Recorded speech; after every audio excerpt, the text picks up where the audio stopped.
Live from Washington, D.C., it's Quintessential Listening, Poetry Online Radio. Now, here's your host, Dr. Michael Anthony Ingram.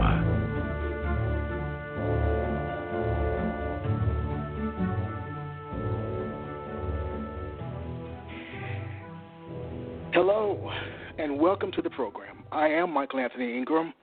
My special guest today is the incomparable Jessica Care Moore.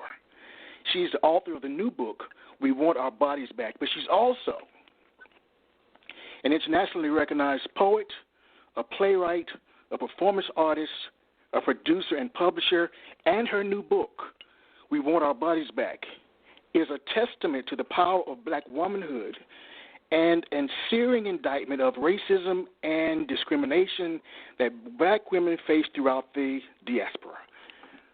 Hello, Jessica. How are you?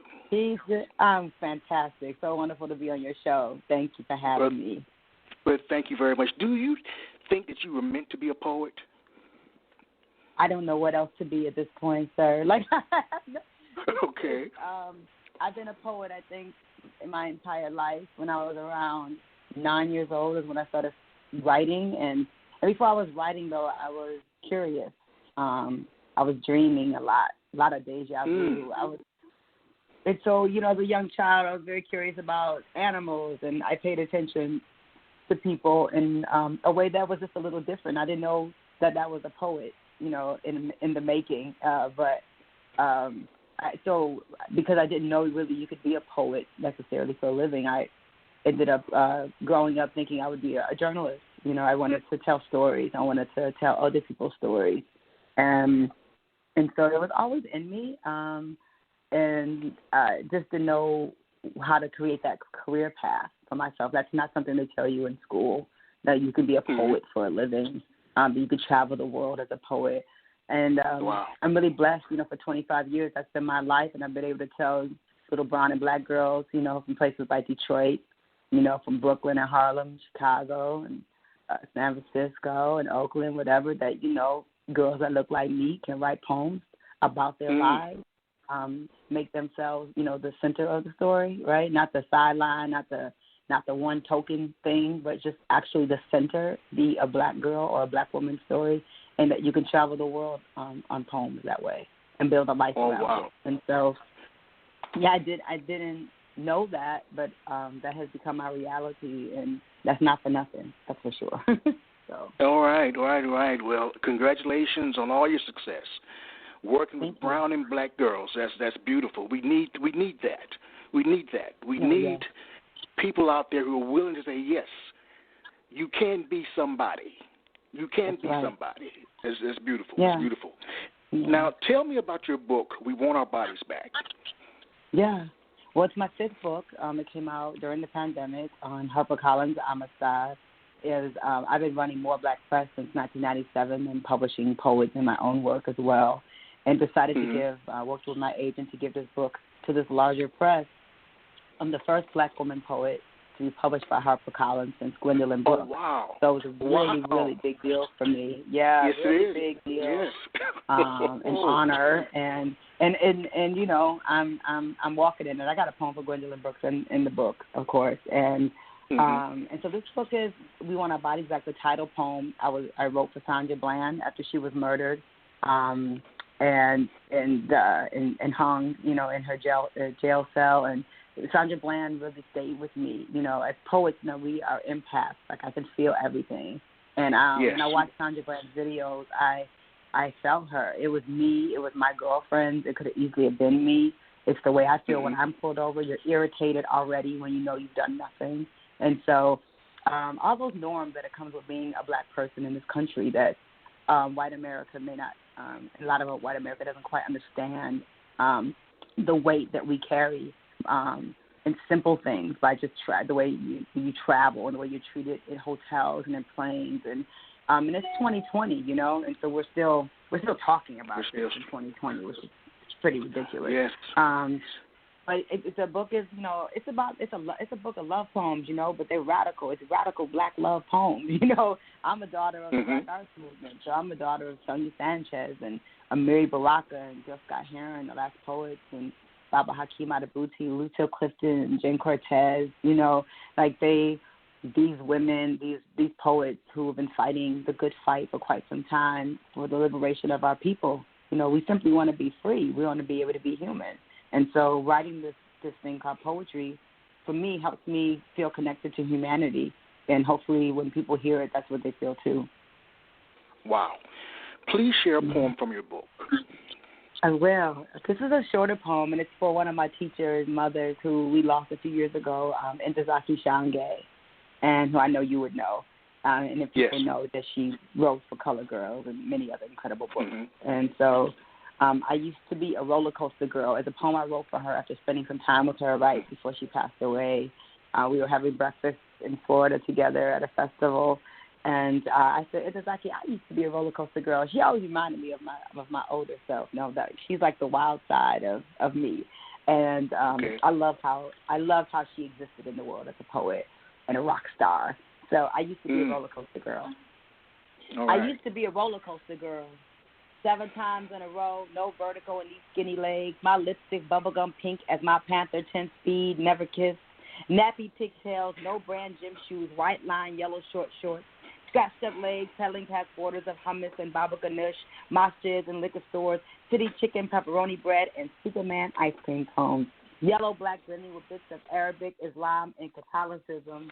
My daddy was Jesus. My mother was quiet. Jane Kennedy was worshipped by my brother Mark. I don't remember having my own bed before 12. Me and my sister Lisa shared. Sometimes all 3 more girls slept in that queen. You grow up so close, never close enough. I used to be a roller coaster girl, wild child full of flowers and ideas, useless crushes on Polish boys in a school full of white girls. Future Black Swan singer Zeppelin, U2, and Rick Springfield, hoping to be Jesse's girl. I could outrun my brothers and everybody else to that recurring line. I used to be a roller coaster girl. Till you told me I was moving too fast, that my rush made your head spin, my laughter hurt your ears, a scream of happiness, a scream of freedom pouring out my armpits, sweating up my neck. You were always the scared one. I kept my eyes open for the entire trip. Right before the drop, I would brace myself and let that force push my head back into the hard iron seat. My arms nearly fell off a few times, so I kept running back to that line when I was done.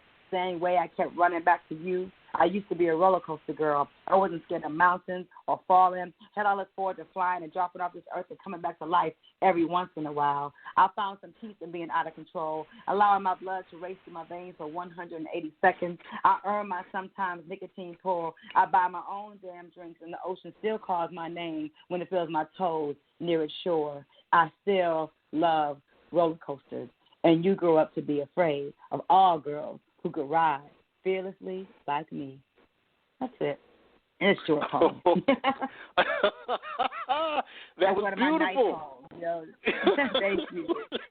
That's it. That's for my babies. That's my young girls out there. My little tomboys and girls. Who could outrun all the boys and sit in roller coasters. I have 5 brothers. And I grew up with 2 of them in my house. And a really strong father figure, so I had to be a strong little whippersnapper back in the day, so I could keep up. I can understand without a male energy. I want to ask this question, and you've answered it probably 1,000 times in interviews. Why is poetry important? Oh wow! Well, poetry saved my life personally. I think, why poetry is important as an art form, though, is because it's accessible. It's an accessible art.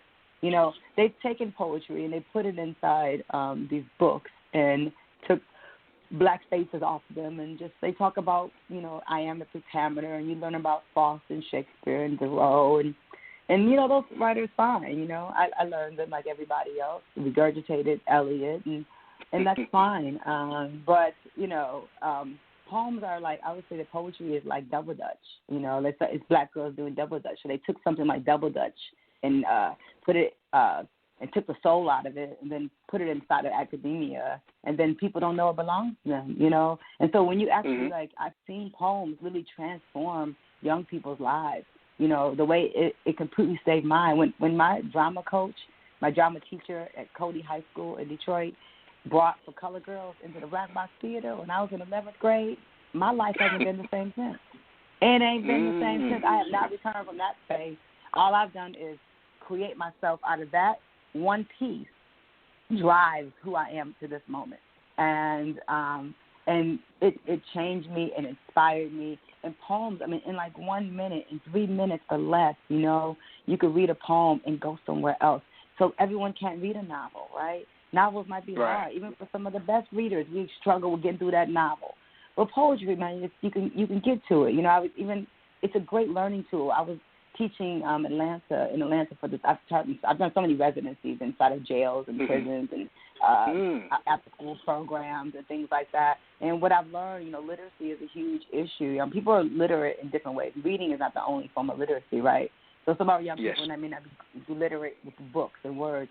But what I learned is that, you know, a little young student I had once in Georgia wrote backwards. He's like, maybe dyslexic, I don't know, but he couldn't, like, the does were ETH, you know. It was just, and so I was like, we're going to count syllables, baby, and we just going to write some haiku. And I found that haiku is a powerful weapon, you know, like, because if kids can actually, you can just count syllables, you know, and you can write 3 lines, you know, of a 5-7-5, then you've written your first poem.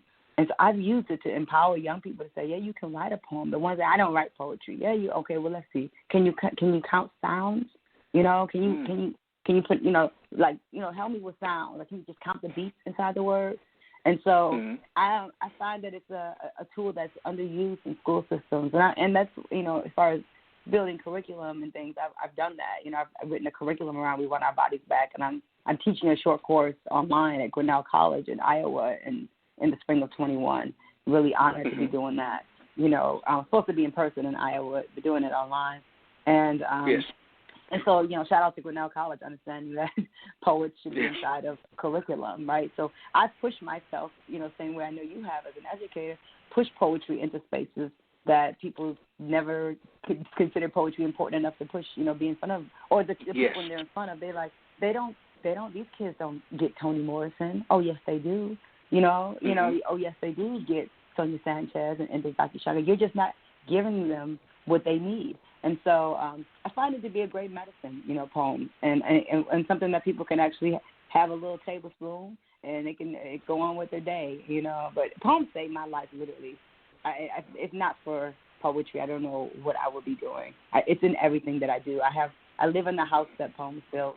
You know, I drive the car that poems bought. The food I'm eating this morning is a poem, okay? Like, you know, and I tell my son that, those shoes, that's a poem. You know what I mean? Some shoes you want to buy in size 11, I got to write some poems in size 11 shoes you want. So that keep on growing. But, you know, as a poet, you know, the poems are everywhere, right? It's in everything that we do. Yes, they are. Yes, they are. They're all over. Sometimes I feel like I am a poem. I am a poem. That's right. That's right. You know, we were discussing earlier your book, We Want Our Bodies Back. And when I think about black women, black women, in my opinion, have been tugged, pushed, torn, abused, you name it. Yeah. Would you share the poem, We Want Our Bodies Back? Oh, yeah. Hold on. Let me find it. Yeah. Of course, and I want to note that during the poem, I'm writing the poem. The poem is a call to action, is a healing chant for me, is a spiritual. It's a lot of things, and I call on Nina Simone throughout the piece to keep me grounded, to remind me that I have spiritual mothers that are here with me, because you need to know that so that you can be okay. And so you'll hear Nina Simone's song. But this is called We Want Our Bodies Back. If black women could be cut down, no, we move gently from American terrorism. Who would break our fall? Which direction we travel to feel safe, wild is the wind? If we could turn in the skin these sharpened bones, this brain full of power and history, who would we resemble? Invisible doesn't come in black. How many nervous breakdowns? How many funeral black dresses? How many fibroids? How many nooses? How many of our bodies must be raped, cut into pieces, burned inside garbage bags, buried? How many of us blossom a beautiful tree of life and pray their pride isn't cut down the middle, reduced to trunk, or a close friend doesn't die climbing their limbs, attempting to simply grow outside the gritty soil they were planted. I put a spell on you. Holly hobby ovens, Girl Scout cookies, and Barbie dolls. Don't prepare our revolutionary daughters born with capes and wings to have a pig's knee pushed into their backs. Girls raised by worlds taught to disappear, to be quiet, to not talk about it. How much black breath is allowed space in the state of Texas, a place that sucks the life out of countless miscounted, uncounted brown, poor women die here. I got life. Sandra Bland got the death penalty for a traffic stop. Her body was 28 years young. How to make sense of our bodies. Bodies burned by cigarettes. Bodies smoked out their own neighborhoods. Bodies with abandoned lungs and hearts. Bodies mistaken for women when they are still girls. How do we construct a survival guide of home for our daughters' bodies without throwing up our breakfast? How do our mothers' bodies not implode after telling our sons to comply, to not speak up, to keep their heads down, to allow their bodies to be dragged by racist police? Jim Crow ain't never flown with this much wingspan. Eagles running for safety now, where the reach is deep in southern and Midwest, shadows the east, lands in the west, Texas. You will always be Mexico in denial. Poet Ron Allen asked for his body back in 1996, and we are still waiting. We want our bodies back. We want our bodies back. We want our bodies back. We want them returned to mothers, without blood, without brains exposed, without humiliation, without bruises, without glass, without fire. We want our bodies back. We want our cities back. We want our culture back. We want our land back, our streets back, our freedom, our justice. We want our bodies back. We want our bodies back. We want our bodies back. We want them wrapped in white silk.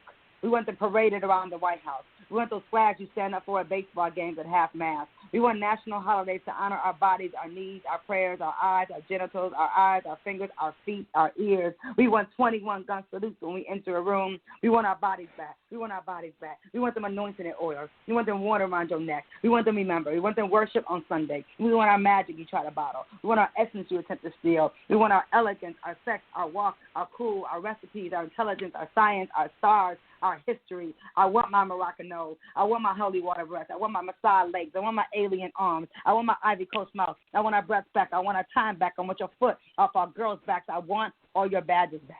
I want you to evaporate into dust like swatted moths. Don't cut me down from the noose.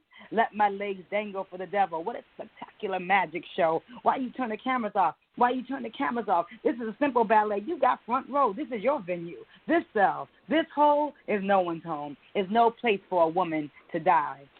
You probably never heard of Judith Jameson, Catherine Dunham. Oh, we know how to get our legs in the air. We know how to elevate, use our bodies to tell a story of middle passage, of survival, of lynchings. You have always left our bodies under your control. Don't you touch me. Don't you take me down. Don't touch my body. Don't touch my music. Don't touch my patience. Don't touch my car door. Don't come near my window. Don't talk to me in that tone. This body of work got work to do. I'm resurrecting my body in new forms daily. Watch for me in your deepest sleep. Black is the color of my true loved hair. Listen for my song. Watch for my walk. Listen for my voice, my black girl attitude. Watch my body resist your death trap. Watch me rise. Watch my rebirth. Watch us rise up from this new Jim Crow, from these new unspoken apartheid laws. We want our bodies back. We want our bodies back. We will take them, protect them, remember them, remember you, Sandra Bland. We will never forget your brown body, your mind, your pride, your spirit, your love, your vow to do God's work. We want your drive from Illinois to Waller County back. We want all our daughters back, and we want them back now. So, thank you. Woo. Let me take a second to allow that to soak in. Please. Yeah. I literally need a second because that was absolutely powerful. Thank you. That's because you're a poet. You know, I can hear your reactions, you know, to the poem, and it's so good to hear it, you know, because I do all these readings now online. And, you know, I've done like 45-minute hour keynotes looking at a green dot by myself and at bookstores, and I don't think people quite understand how draining that is, you know, to not have I'm sure it is. You know, it's been difficult for me. You know, I'm exhausted from it, and so so I appreciate the snaps and the responses. Thank you. Well, hey, you have a new fan. You have a new fan. Thank you. How does this poem? Oh yes.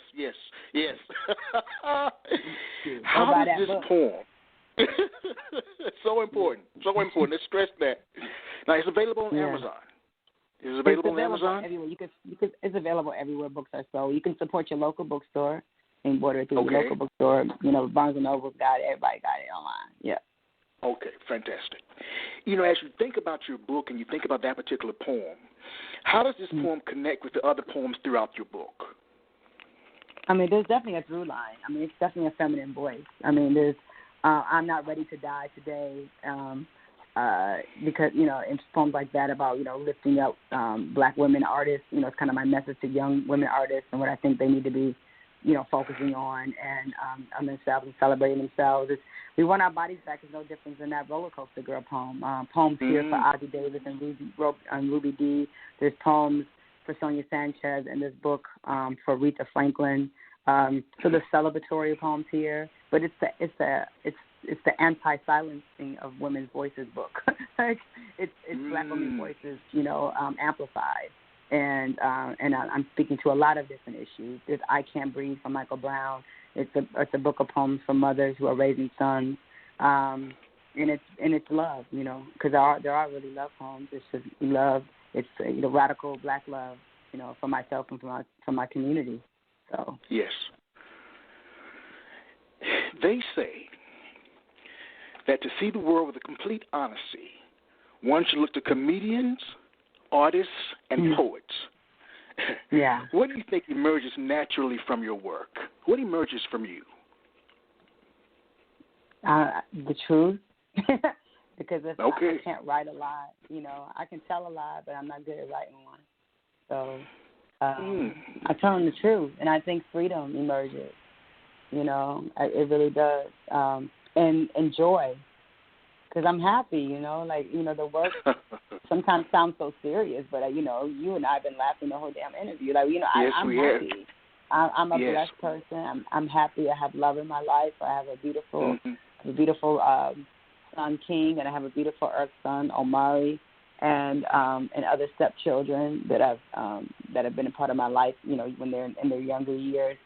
And so I'm blessed to be free, Sometimes, this life you have money, sometimes you don't, but I'm free. And I think that speaks to that. I remember when I worked with Nas many years ago, and I opened and closed Nostradamus in 1999, and one of the first large-name rappers that I recorded with. And him saying to me in the studio, your poems remind me of my writing before I got money, Such an honest thing for that Virgo to say to me, but I think, you recognize that, I never wanted so much money that I found it watered down, and that I can keep the edge inside my work. So I have, just enough success to be a working class, traveling, blessed poet on the world, and had really beautiful opportunities to travel outside the country, several times over now. But also, not enough money so that I can stay humble, and that the work can still have the edge on it. Just a little bit. I need some edge on it a little bit so I can be connected to the people, because, I feel like you get too much and then you forget, I'm excited. I'm on Common's new album. That just came out, Beautiful Revolution. Oh, wow. The first thing you hear on the album. So, yeah, we're working on getting my credit added now, but lots of people, thank God, know my voice. And so they were like, I've got 25 million DMs and text messages like, is that you? Is that you? I'm like, yeah, that's me. So they're fixing it. But so shout out to Common and to Kareem Riggins. It's a beautiful project, and happy to be on it with Stevie Wonder and Black Thought. And Chuck D and lots of cool people, and Lenny Kravitz. So, the beautiful revolution, So the poets are needed right now, more than ever. Poets have always been needed, but now Why?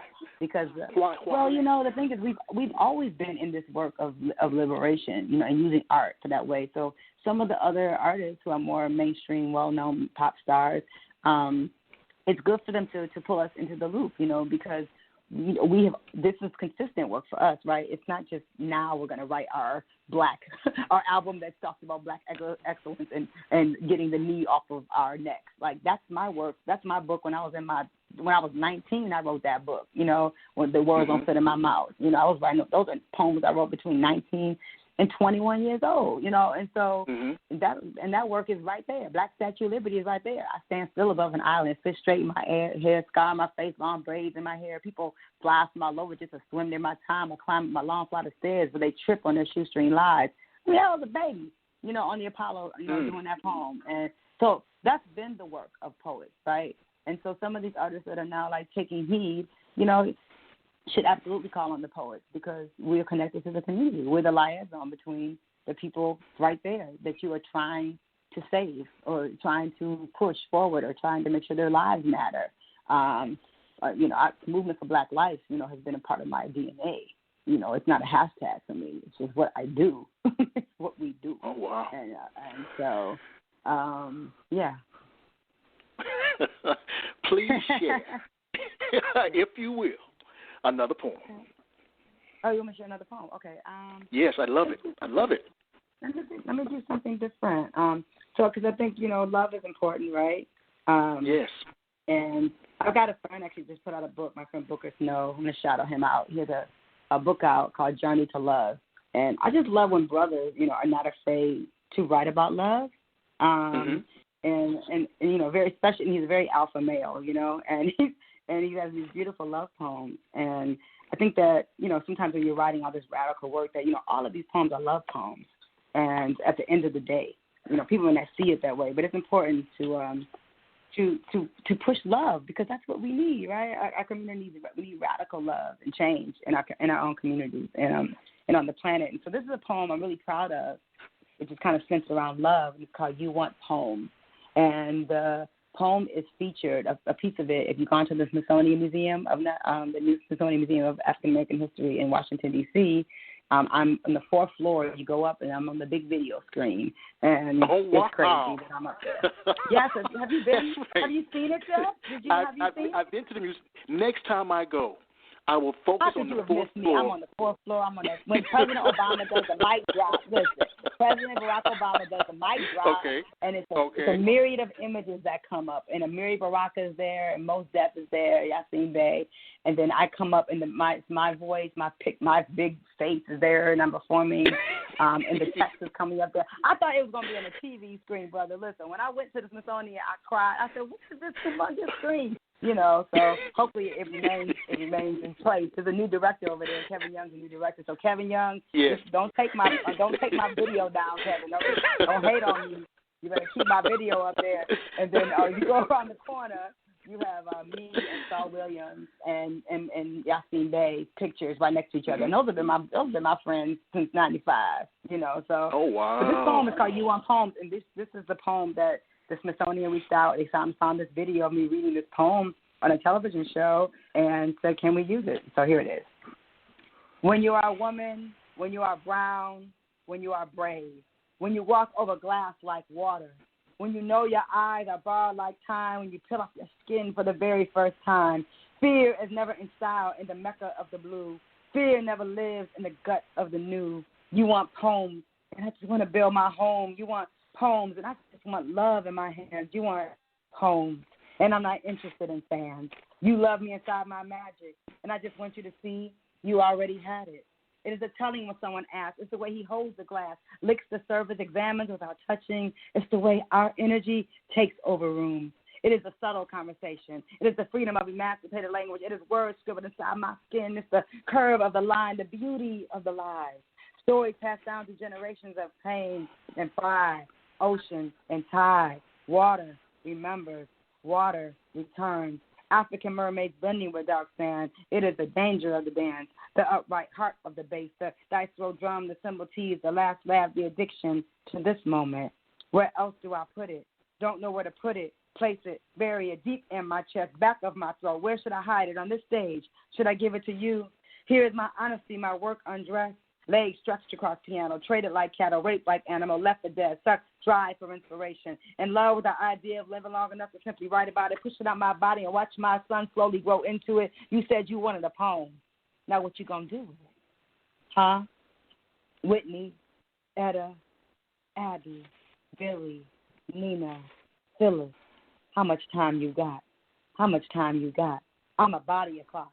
I'm a master of mic. I'm a metaphor for survival. I'm the gold they use to build their churches, a beautiful idea to flirt with. For who shall I marry? The moonlight, the sunrise, the white dove, the wolf, and Eastern music, a prayer. How many babies we gonna make inside a song? Which revolution? Which nation shall we rule? The island of the spirit, where the beauty of the believers, the carpenters, the men who build the dream and place you on the front line of their planet.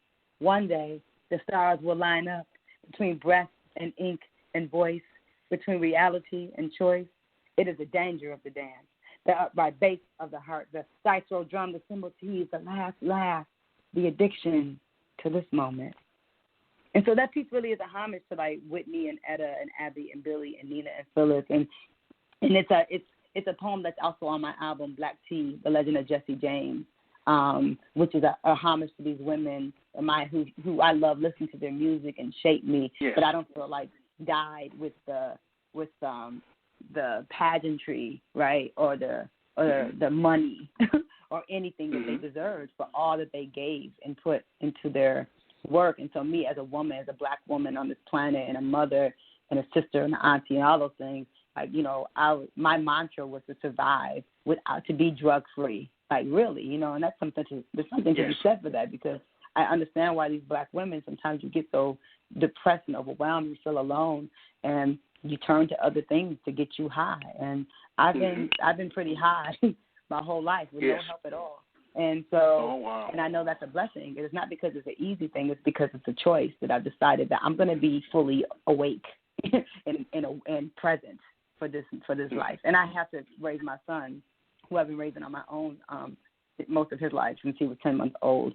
And so You Want Poems is about survival, you know, and it's about wanting love, you know, and wanting love. And it's difficult for women, not just like those women, but women like me, women like who I know in my circle, who are fascinating black women who struggle with finding the balance in their life, you know, with finding a person, whatever you date. I date men, and, you know, finding a man that isn't overwhelmed by your light and pushes your voice and your light forward, and is able to sit back and let you be great.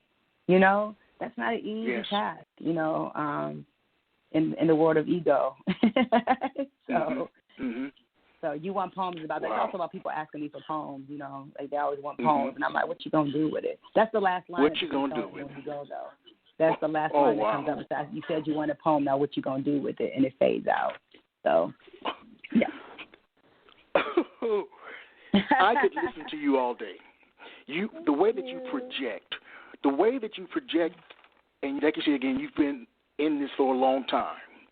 What is the relationship between your speaking voice and your written voice, if there's a relationship? Well, you know, it's deep. So, you know, I write first. Everything comes from, I'm either writing I still write in journals, leather journals, and I love them. People should send me journals as gifts all the time. So I still write, always with a pen in a journal, and then I'm writing. So the writing phase is something, and I don't know what the poem sounds like really until I say it out loud. And then once the poem is the poem, and then once you start reading it, I feel like there's a taking over that happens, whether it's ancestor work or otherwise. I think that you kind of go away. You know, there's a going awayness that happens for me for sure, especially when I'm in an audience. Like, you know, I remember reading We Want Our Bodies Back in January of this year, before COVID. I was at the Apollo Theater for an MLK celebration, and with all kinds of amazing people. And I read my poem, and like the exchange I have between audience and the sound and breath of the work is much deeper than just reading the poem on the page. And so there's a different relationship. Like when you're reading my book, you're having your own voice. You're reading it in the pace that you read it in. And then, you know, I remember Michelle Wolf, the comedian, who I got to spend some time with down in Yellow Springs, and I spent a lot of time in Yellow Springs with Dave Chappelle and Talib Kweli and all the artists that came down there this summer to find some artist community and safe space to perform in the middle of a cornfield. I remember I gave Michelle Wolf my book, you know, as a fan of her comedy, and it was really cool to meet her. And she came up to me after she heard me read the poem. I performed on Dave's stage in June, and she said, "It didn't sound like that when I read it." And I was like, that's what I know. You know, it's different, right? It's different, you know. It's different when you hear it out loud. And so there's a different, I think there's something spiritual, a spiritual connection to being a griot, a person that is sharing the work. And then once I'm sharing it, the poems don't belong to me anymore. And for me, it's an out of body experience. Not that weird people out, but it does become. I mean, it's just like Prince. I mean, Prince was gone. You know what I mean? Like gone. Like at some point you're not even there. Like at some point you're like it's other work, it's other things, and there's lots. I just believe in energy and spirit, and that takes over of the language. And so when you can find a balance in that, Gil Scott-Heron was a master of word, sound, power.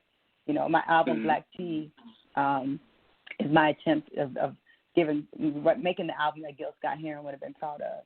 And so I'm balancing, that energy of sound and music and poetry all together. I work with a lot of music. I actually got a techno record out with Jeff Mills and Eddie Fowlkes right now, and I'm working on a rock and roll, Yeah, it's crazy. And I'm working on a rock and roll record with my sister Stephanie Christian. I'm doing a rock record and got some acoustic project I'm working on. So I enjoy the playing around and dancing with musicians, to connect with audiences. So, yeah. Well, our time is almost up. Okay. Sorry. I'm a good talker. Well, can we make sure that people, they go get the book? We got to make sure they go to my website because, We Want Our Bodies Back is available everywhere. But my other books, which a way to support me directly, is going to JessicaCareMoore.com and ordering some like Dubula Holt, God Is Not an American. I got Black Women Rock, Math available. And my vinyl record is there, and my CD is there for those who still old school and still play the CD. I got some. So, yeah, support independent writers. And support. Well, I'm sorry. My last question to you is that when people hear your work, and you probably already answered this 1,000 times, they usually want more. What's next for you? What's the one project that you're most excited about? What's next for you? Well, music, that's so the album I'm working on. I've been producing Black Women Rock, this empowerment rock and roll concert for 16 years, and people can go to blackwomenrock.com and see that. But I've yet to put out my rock and roll record. I was trying to make a rock record and end up doing John Dixon, the piano player I got with.